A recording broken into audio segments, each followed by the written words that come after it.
축복이 저와 여러분 마음 가운데 충만하시기를 주의 이름으로 축원합니다. 오늘 이 말씀을 통해서 오늘 주님 주실 그 은혜와 메시지를 통해 놀라운 하나님 나라의 세계가 저와 여러분 마음 가운데, 가정 가운데 이루어질 줄로 믿습니다.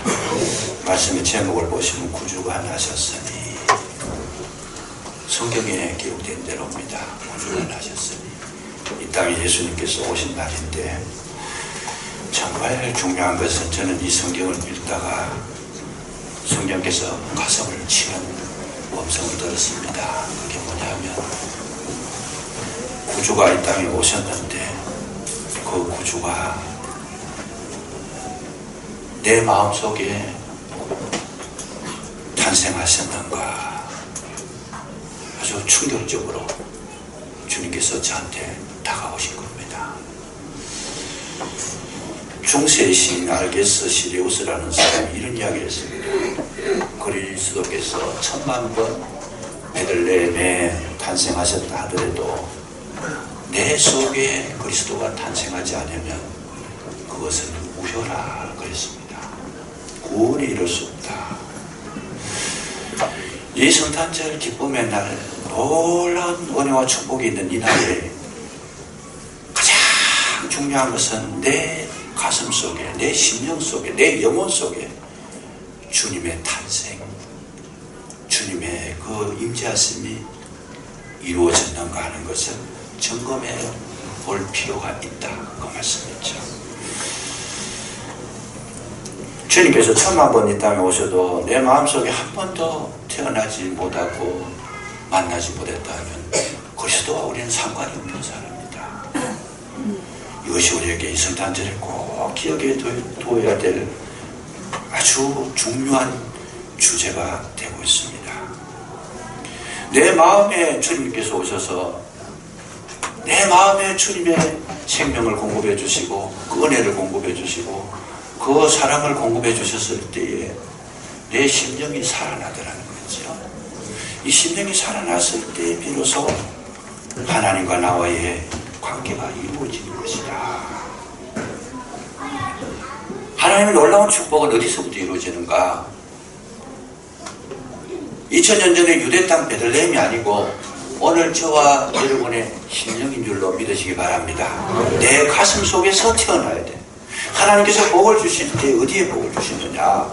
마음을 복을 주시더라는 거죠. 내 심령에 다가오셔서 복을 주시더라. 내 마음속에 감사가 있었다면 그것이 바로 축복이라는 거죠. 감사가 축복이고 내 마음에 즐거움이 있다면 그것이 내게 가장 큰 축복이다. 내 마음의 기쁨이 충만하다면 그것이 가장 큰 축복이다. 물론 환경에 변화가 일어나서 살기 좋은 세상 만들어지는 것, 그것도 축복이지만 근본적인 축복은 어디? 내 마음속에서 이루어져야 된다는 거죠. 내 마음속에 하나님께 영광을 돌려야 되겠다는 그 마음이 들었다면 그 심령은 굉장한 복을 받은 것이다. 내 마음속에 항상 감사하는 마음이 생겼다면 그건 주님이 임재하신 증거다. 왜?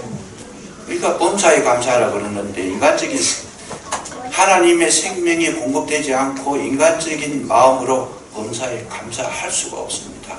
범사라는 것은 좋은 일도 있고 나쁜 일도 있는데 좋은 일에는 감사할 수 있는 것이 인지상정이라 사람이 할 수 있지만은 어렵고 문제되고 악하고 고통스러운 것에도 감사할 수 있다는 것은 주님 임재하신 증거인 줄로 믿으시기 바랍니다. 그게 축복이라는 거죠. 근본적으로 우리 심령에 임재하신, 내 속에 구주가 나신 그 증거를 가진 자가 가장 큰 복을 받은 것이다. 장차 오실 주님을 기다리고 있는 마음, 그 마음이 복을 받은 것이다. 주님 앞에 헌신하고 싶은 마음, 그 마음이 복을 받은 것이다. 주님 앞에 봉사하고 드리는 것이 기쁨이 되는 그 마음이 복을 받은 것이다. 피해를 하면서 불평하고 원망하고 괴로워하고 싫어하고 억지로하고 이거는요 주님께서 내 속에 아직 잉태하시지 않은 겁니다. 이번 성탄절을 통해서 예수님께서 저와 여러분의 마음에 잉태하시기를 또 출생하시기를 주의 이름으로 축복합니다. 이것이 가장 우리에게 중요한 것이다.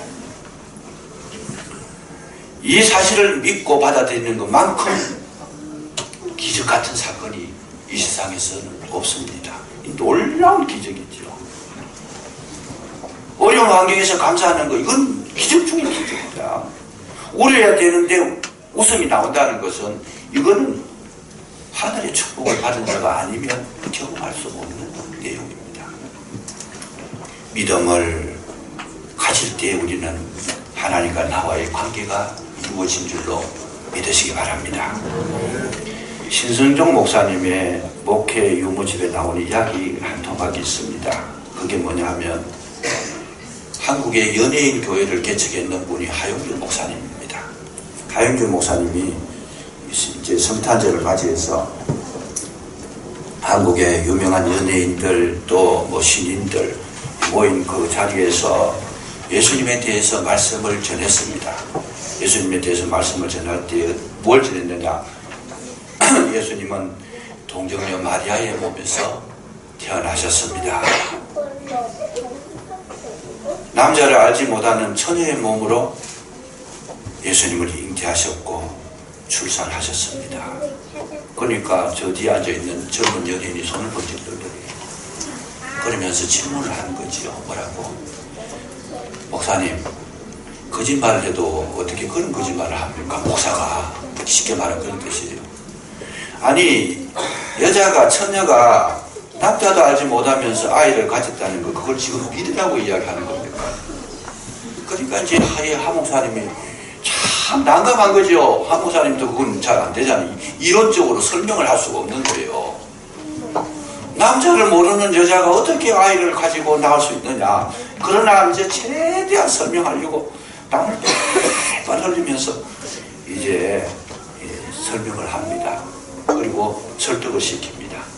그래서 하 목사님이 막 죽을 지경인 거예요. 어떻게 이렇게 세상적인 이치로서는 설명이 안 되는데, 근데 성경에는 그렇게 되어 있으니까 설명을 계속 한 거죠. 근데 이제 문제가 뭐냐 하면 이 젊은 연예인이 좀 대충 듣고 알았습니다.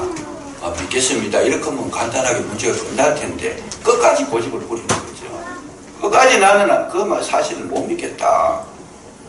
목사님 그 말이 됩니까? 막 그러고 하니까 그때 고봉선 씨가 일어나서 그건 장로님으로 그때 계시는데 그런 이야기를 했다 그래요. 야 임마, 마리아의 남편 되는 요셉도 믿었는데 네가 왜 안 믿어? 억지지요. 그건 억지. 막 믿으라 밀어붙인 거예요.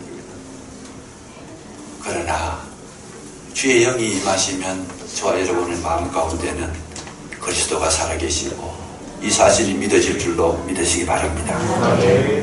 이게 축복이고 놀라운 기적이라는 거죠. 예수님이 동정녀 마리아께서 나셨다. 이거 믿어진다는 거. 이만큼 큰 기적이 없어요. 그러니까 저와 여러분 여기 계시지만은 우리는 누구예요? 기적의 주인공이다 그 말이죠. 이거는요, 안전뱅이가 벌떡 일어난 것보다 더 큰 기적이라는 거죠.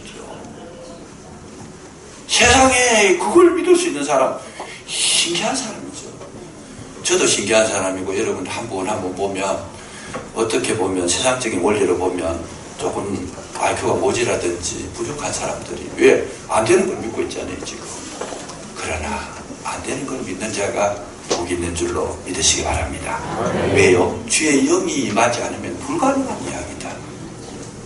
아마 이 가운데서도 여러분 아직까지 예수님께서 동정녀 마리아의 그 잉태에 대해서 확신을 가지지 못하신다면 주의 성령의 은혜를 구하셔야 됩니다.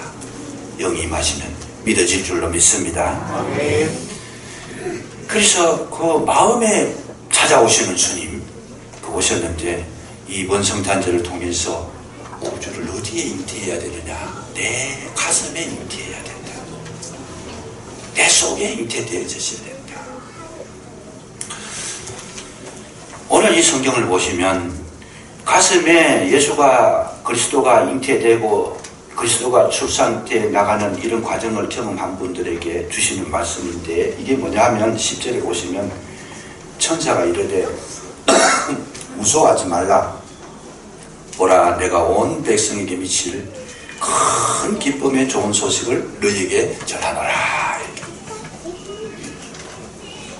여러분, 온 백성에게 미치는 기쁨의 좋은 소식, 요 문장을 가만히 보시면 여기에 굉장한 많은 그런 어떤 메시지들이 들어있습니다. 온 백성에게 미칠 기쁨의 좋은 소식, 온 세상 사람들이 다 들어야 될 소리라는 거예요. 이게 하나님의 마음이 여기에 나타나고 있어요.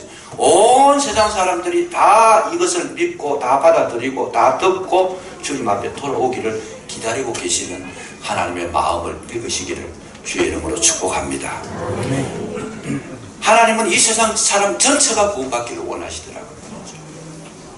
저는 하나님은 아니지만 우리 교회를 목회하면서 우리 교회 성도님들 가운데 한 사람도 낙오되는 것을 원치 않습니다. 우리 모두가 한 사람도 빠지지 아니하고 어린아이서부터 어른이 이르기까지 많이 가지나 적게 가지나 많이 배웠으나 적게 배웠으나 모두 구원되시기를 주의 이름으로 축복합니다. 이게 목자의 마음이고 온 세상이 구원받는 것이 바로 하나님의 마음이라는 거죠. 그래서 하나님이 세상을 이처럼 사랑하사 세상 전체를 사랑하신 것인데 이것이 가장 기쁨의 좋은 소식이다. 그런 후에 정본 천사들이 막 찬양을 하는데 뭐라고 찬양? 하늘에는 영광이요 땅에서는 기뻐하심을 입은 사람들 중에는 평화로다. 이런 굉장한 노래를 합니다. 그런데 문제가 뭐냐 하면 여러분, 예수님께서 이 땅에 오셔서 태어나셔서 살아가신 그 과정을 보시면 기뻐할 게 하나도 없습니다. 왜 하나도 없느냐? 태어나실 때부터 처녀의 몸에 오셨고 부끄러운 거죠. 세상 원리로 보면. 그리고 베들레헴 작은 동네에 태어나셨고 또 그것도 옳은 가정이 아니고 집이 아니고 고유에서 태어나셨고 거기다가 또 헤롯의 핍박을 받아가지고 여러분 예수님이 어리실 때에 예고까지 도망을 가신 거예요. 피난 가셨더라고요.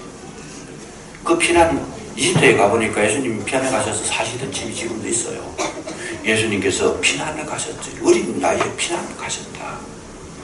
그리고 또 헤롯이 죽고 난 다음에 다시 오셨는데 이 예루살렘으로 또 이스라엘 지경으로 올라오셨는데 그때 또 대제사장과 유대인들과 서기관들, 바리새인들이 예수님 만나기만 하면 대적자가 돼서 싸우려고 그러고 죽이려고 그러고 그러다가 결국은 뭐예요? 십자가에 33세라고 하는 젊은 나이에 못 박혀서 처참하게 돌아가셨다.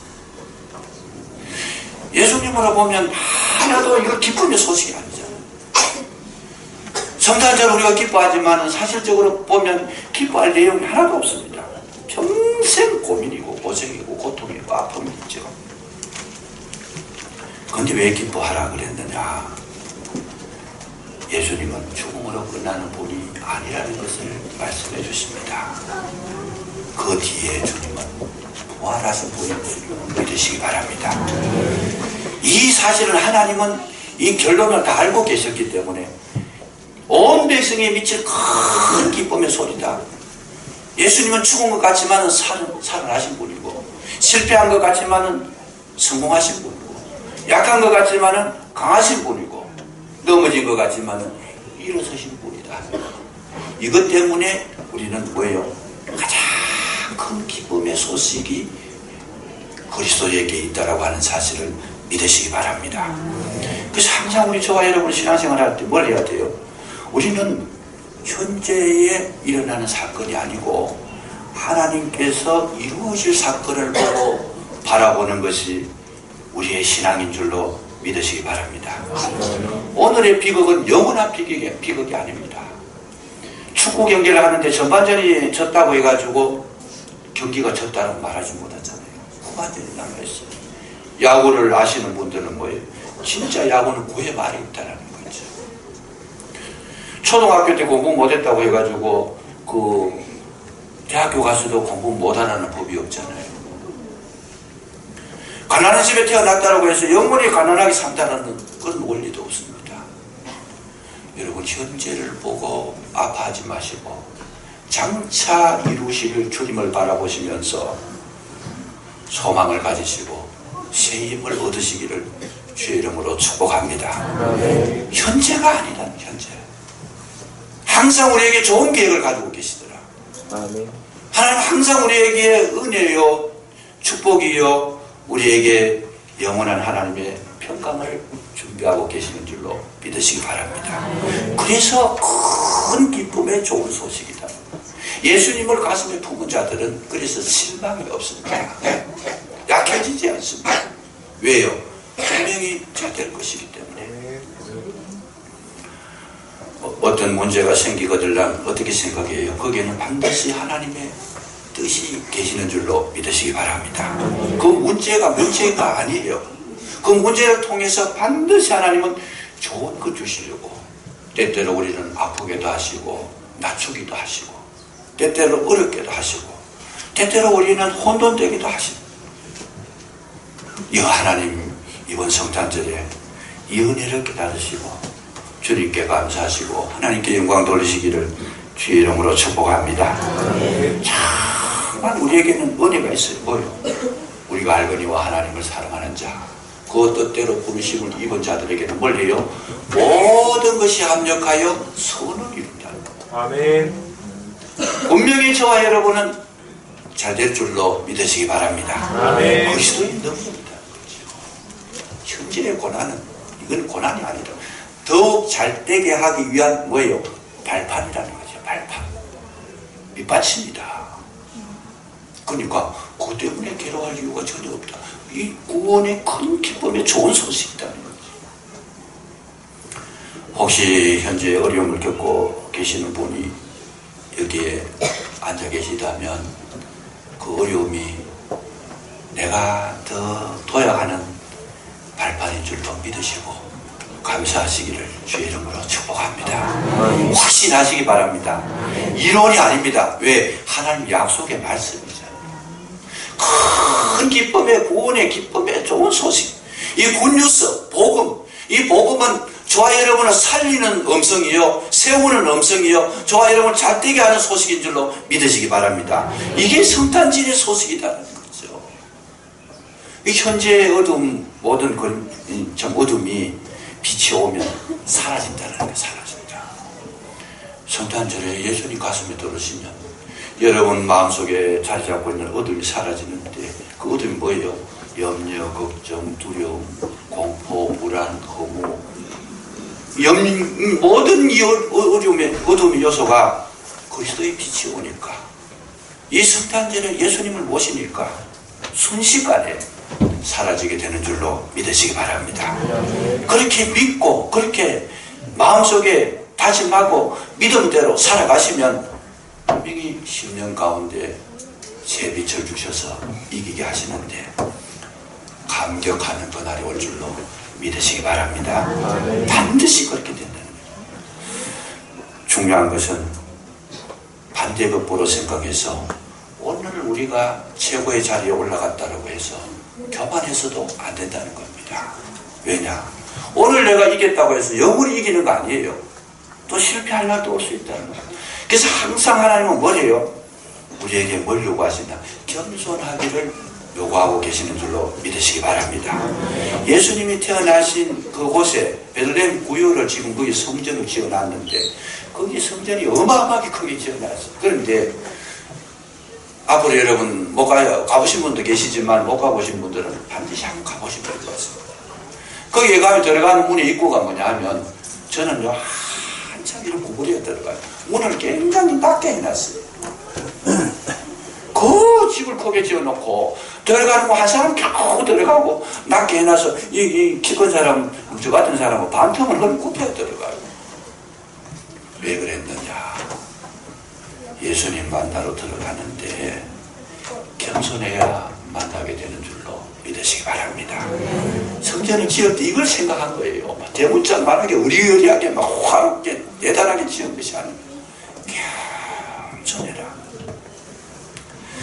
우리가 항상 주님 앞에 있으면 하나님은 겸손한 자에게 은혜를 베푸시는 줄로 믿으시기 바랍니다. 모든 문제는 교만하면서부터 오는 거예요.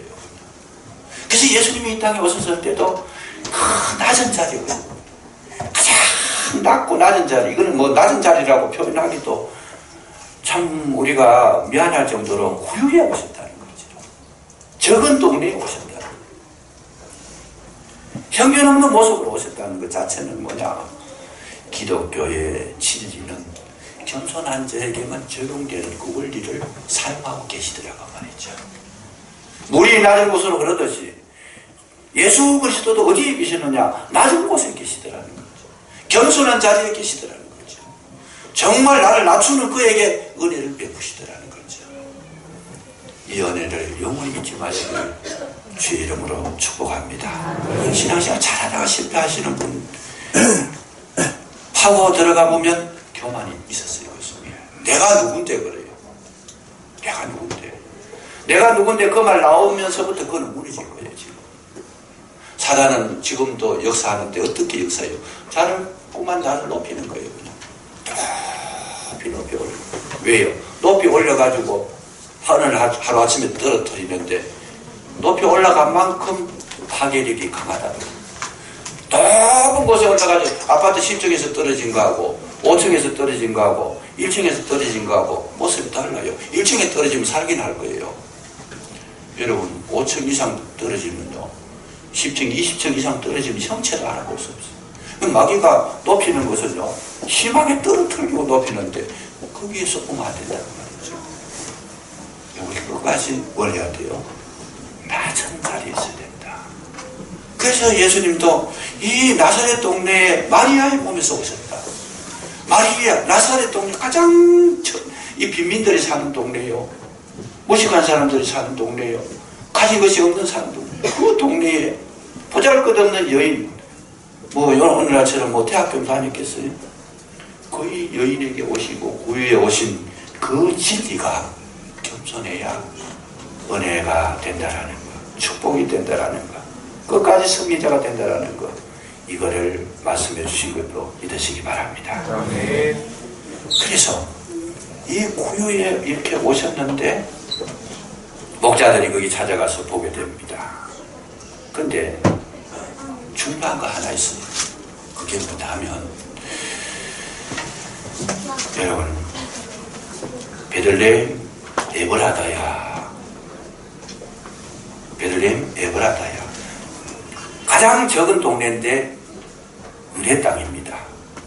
그게 호적을 하러 보내가지고 예수님이 거기서 출생하게 하는데 미가서 5장 2절에 보면 베들레헴 유다 에브라다야, 네가 가장 작을지라도 네 속에서 하나님의 다스리는 자가 거기서 태어날 것이다. 그 약속을 이루시기 위해서 가이사 아구스도에게 호적의 명령을 내립니다. 지금 예수님은 어디에 계세요? 마리아 어디 살아요? 나사렛에 살고 있어요. 아버지 요셉도 나사렛에 살고 있어요. 그런데 호적의 명령을 내리는데 그 명령을 내릴 때 왜 내리느냐? 가이사 아구스도가 세금 잘 거두려고. 인구조사한 거예요, 사실 인구조사. 그러니까 지금은 요셉이 유다 자손이니까 지금 나사렛 동네에 살고 있지만 본 적이 어디겠어요? 베들레헴 쪽에. 거기가 호적하러 간 거죠, 호적하러.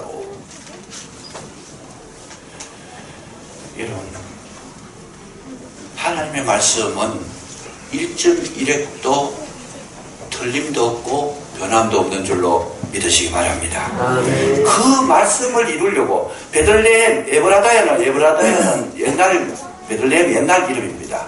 베들레헴 에브라다야 했을 때 그 적은 동네에 이 호구조사를 시킨 거는 결국 말씀을 이루기 위해서 그렇게 한 거예요.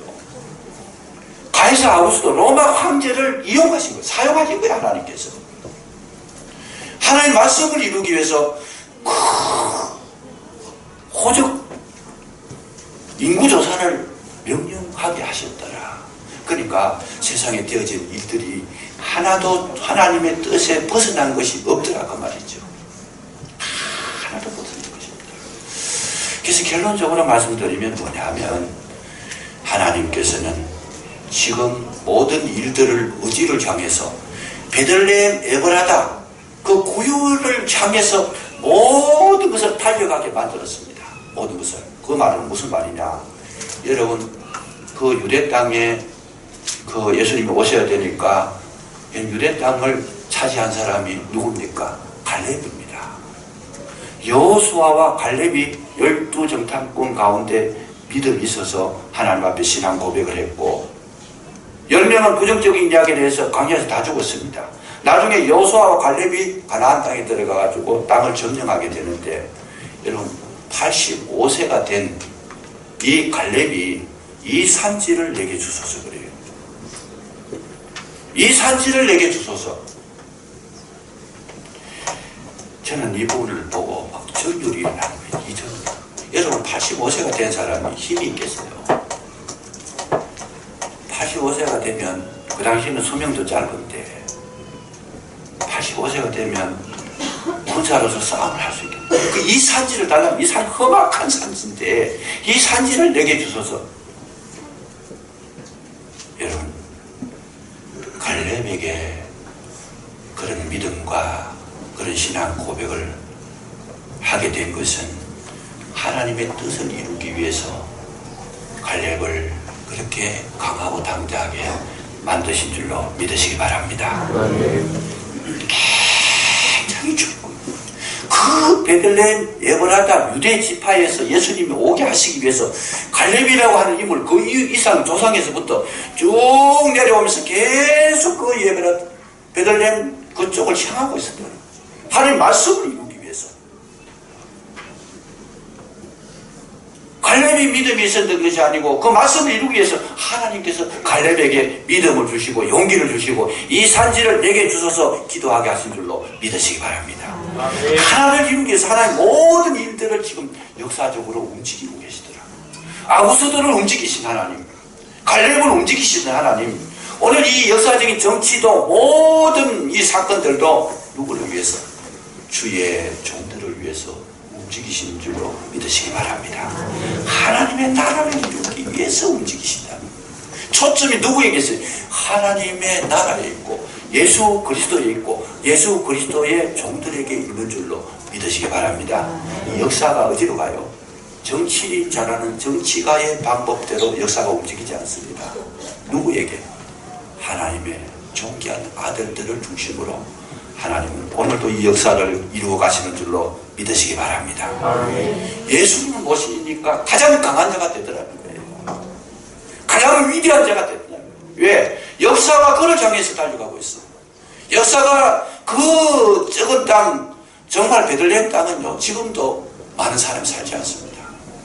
광야 같은 땅인데 보잘것없는 땅인데 하나님의 약속이 거기 있기에 모든 시선이 그쪽으로. 세상에 유명한 사람들은 거기에 가보지 않는 사람이 없고 사모하지 않는 사람이 없고 다 주시하지 않는 사람이 없어요.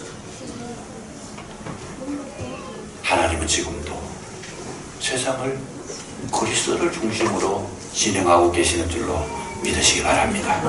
그래서 그리스도를 가슴에 품고 그리스도를 살아가고 그리스도를 전파하는 그런 자는 이 세상 가운데 가장 강한 자다. 트럼프가 강한 게 아닙니다. 누가 강해요? 예수 믿는 저와 여러분, 말씀대로 살아가려고 하는 주의 신실한 종들이 강한 줄로 믿으시기 바랍니다. 이 확신을 가지고 살아요. 제일 무섭고 두려운 사람 누구냐? 이런 좋은 사람이에요. 정말 하나님의 영을 받아서 그 속에 품고 그리스도를 나타내기를 원하고 그리스도를 드러내기를 원하고 그리스도께 영광 돌리기를 원하는 이 초점에 맞추어서 살아가는 자가 세상 속에서 가장 강한 자라고 말하죠. 왜? 하나님이 이길 자가 누가 있겠어요? 그리스도가 내 속에 계시고 그리스도가 나를 이끌어 가시는데 그리스도가 나와 함께 하시는데 누가 그 길을 막으리요? 저와 여러분이 살기를 이 성탄절에 예수님을 내 가슴에 탄생시키는 겁니다. 잉태하시는 겁니다. 가장 강한 자가 된 줄로 믿으시기를 주 이름으로 축복합니다. 기도하겠습니다. 거룩하신 아버지 하나님, 주님 오신 날에 다시 한번 저희들 말씀을 보았습니다. 구주가 나셔서 온 세상에 미칠 큰 기쁨의 구원의 소식, 좋은 소식이라 해서 이 말씀이 우리 심령에 떨어지게 하시고 우리 가정에 떨어지게 하시고 우리의 삶 속에 떨어져서 30배, 60배, 100배의 열매를 거두게 하시고 강하고 담대한 모습으로 세상과 싸워 이기는 거룩한 주의 종들이 되게 하여 주시옵소서. 진정으로 이 성탄절에 주님을 모시고 돌아가게 하시고 주님과 함께 살아가는 은혜의 종들, 가정들이 되게 하여 주옵소서. 예수님 이름으로 감사기도 드리옵나이다. 아멘.